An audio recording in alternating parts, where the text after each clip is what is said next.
Rajkot TRP કાંડમાં 3 આરોપીઓની જામીન મળવાનો મામલો હાઈકોર્ટે આરોપીઓની જામીન આપતા પીડિત પરિવાર હવે સુપ્રીમ કોર્ટમાં જશે। સરકાર પણ સુપ્રીમ કોર્ટમાં જઈ જામીન રદ કરાવે તેવી અપીલ કરી છે। ટીઆરપી અગ્નિકાંડમાં હાઈકોર્ટ દ્વારા મહાનગરપાલિકાના 3 અધિકારી રાજેશ મકવાણા, ગૌતમ જોશી અને જયદીપ ચૌધરીને જામીન અરજી મંજૂર કરવામાં આવ્યા હતા। જામીન ના મંજૂર કરે, કોઈ પણ જામીન મંજૂર ન થાય એવી અમારી માંગણી છે। જામીન અત્યાર સુધીમાં 3 જણાને મળ્યા છે। 3 જણાને ગુજરાત હાઈકોર્ટમાંથી મળ્યા છે। હવે અત્યારે સરકારને અમે ગુજરાત સરકારને અમે એની પાસેથી એટલી આશા રાખી કે એ લોકો સુપ્રીમ કોર્ટમાં ગમે આગળ આ લોકો વિરુદ્ધ કાર્યવાહી કરે કે જામીન મળી છે નામંજૂર થવા માટે આગળ વધે। જે એમના પરિવારજનો છે એમના દ્વારા જે આ 3 આરોપીઓ જે છે એમની વિરુદ્ધ જે નામદાર ગુજરાત હાઈકોર્ટ દ્વારા જામીન મંજૂર કરવામાં આવેલા છે તે સામે અમે નામદાર સુપ્રીમ કોર્ટમાં જવા માટેની તૈયારી કરી રહ્યા છીએ અને અમે સરકાર પાસે પણ આશા રાખીએ છીએ કે સરકાર આ 3 આરોપીઓ છે તેની વિરુદ્ધમાં જે જામીન મંજૂર કર્યા છે તેની વિરુદ્ધમાં સુપ્રીમ કોર્ટમાં કાર્યવાહી કરે। રાજકોટમાં ગેરકાયદેસર હથિયાર અને 5 જીવતા કારતૂસ સાથે એક આરોપી પકડાયો। જેતપુર પોલીસની સ્પેશિયલ ડ્રાઈવ દરમિયાન આ આરોપી હથિયારો સાથે પકડાઈ ગયો। જેતપુરમાં ચૂંટણી નજીક હોવાથી સિટી પોલીસ દ્વારા સ્પેશિયલ ડ્રાઈવ યોજવામાં આવી હતી। આ દરમિયાન બાતમીના આધારે ચાંપરાજપુર રોડ પાંજરાપોળ પાસેથી આરોપીને દેશી બનાવટનો તમંચો અને 5 જીવતા કારતૂસ સાથે પકડી પાડવામાં આવ્યો। આરોપી રાહુલ ચાંદ મૂળ રાજસ્થાનનો રહેવાસી છે અને હાલમાં તે રજવાડી મિલ્ક નામના કારખાનામાં કામ કરતો હતો।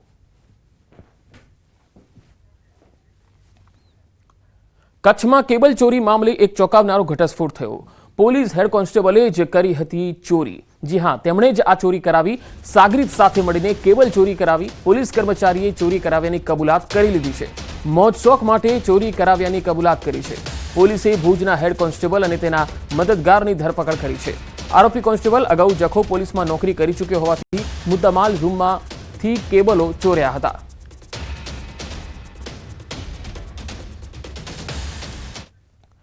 નગરપાલિકાની ચૂંટણીને અનુલક્ષીને પૂર્વ કચ્છ પોલીસ દ્વારા border range IG Chirag Kordia અને પૂર્વ કચ્છ પોલીસ વડા સાગર બાગમારના માર્ગદર્શન હેઠળ રાપર, આડેસર, ખડીર, બાલાસર, ગાગોદર પોલીસ દ્વારા રાપર શહેરમાં અલગ અલગ જગ્યાએ કોમ્બિંગ હાથ ધરાયું, જેમાં 426 જેટલા વાહનોને ચેક કરવામાં આવ્યા।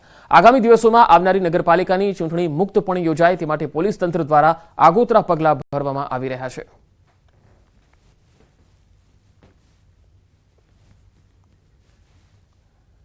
જૂનાગઢમાં માણાવદર નગરપાલિકા સૌથી વધુ ચર્ચામાં છે, કારણ કે અહીં હાલ ભાજપના ધારાસભ્ય છે અને તેઓ એડી ચોટીનું જોર લગાવી રહ્યા છે। હાલ બંને મુખ્ય હરીફ પક્ષો કોંગ્રેસ અને ભાજપ જીતના દાવા કરે છે। હાલ અહીં વહીવટદારનું શાસન છે તો બીજી તરફ માણાવદરનો મુખ્ય મુદ્દો પાણીનો પ્રશ્ન છે। સૌથી પહેલા પાણીનો પ્રશ્ન હલ થાય તેવા પ્રયત્નો હાથ ધરાશે તેવી વાતો બંને પક્ષો દ્વારા કરવામાં આવી રહી છે। પહેલા તો અમારો પાણીનો પ્રશ્ન છે।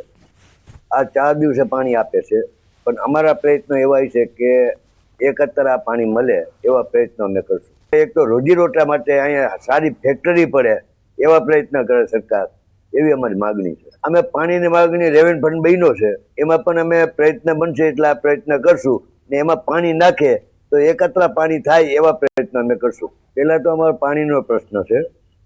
આ 4 દિવસે પાણી આપે છે, પણ અમારા પ્રયત્નો એવા છે કે એકત્ર આ પાણી મળે એવા પ્રયત્નો। વહીવટદાર છેલ્લા 2 વર્ષથી વહીવટદારનું શાસન છે અને એ પહેલા ભાજપનું શાસન હતું 2.5 વર્ષ માટે। અત્યાર સુધીમાં 94 થી નગરપાલિકા અસ્તિત્વમાં આવી ત્યારથી 2 વખત કોંગ્રેસનું શાસન હતું અને બાકીના સમયમાં ભાજપનું શાસન થયું છે। ત્યારે સરકારની યોજના હતી ભૂગર્ભ ગટર યોજના, તો ક્લીન સિટી માટે થઈ અને ભૂગર્ભ ગટર યોજનાનું આખા ગામની અંદર ભૂગર્ભ ગટર યોજના છે એ હું પ્રમુખ હતો ત્યારે અમે આખા ગામની અંદર યોજના અમલમાં મૂકી હતી। સુરતના ઉમરપાડાના વાડી ગામ ખાતે આવેલ સૈનિક સ્કૂલમાં 18 જેટલી વિદ્યાર્થીનીઓની તબિયત લથડતા આરોગ્ય વિભાગ દોડતું થયું છે। સુરત જિલ્લા આરોગ્ય અધિકારી ડોક્ટર અનિલ પટેલ સૈનિક સ્કૂલમાં પહોંચ્યા હતા, જ્યાં તાલુકા આરોગ્યની ટીમને સાથે રાખી શાળાના આચાર્ય અને ગૃહમાતાના નિવેદનો લેવામાં આવ્યા। હાલ 18 વિદ્યાર્થીઓમાંથી 10ને ડિસ્ચાર્જ આપી દેવાયું છે, જ્યારે 8 હજુ પણ સારવાર હેઠળ છે। વાતાવરણમાં આવેલા પલટાને કારણે વિદ્યાર્થીઓની તબિયત બગડી હોવાનું પ્રાથમિક અનુમાન છે.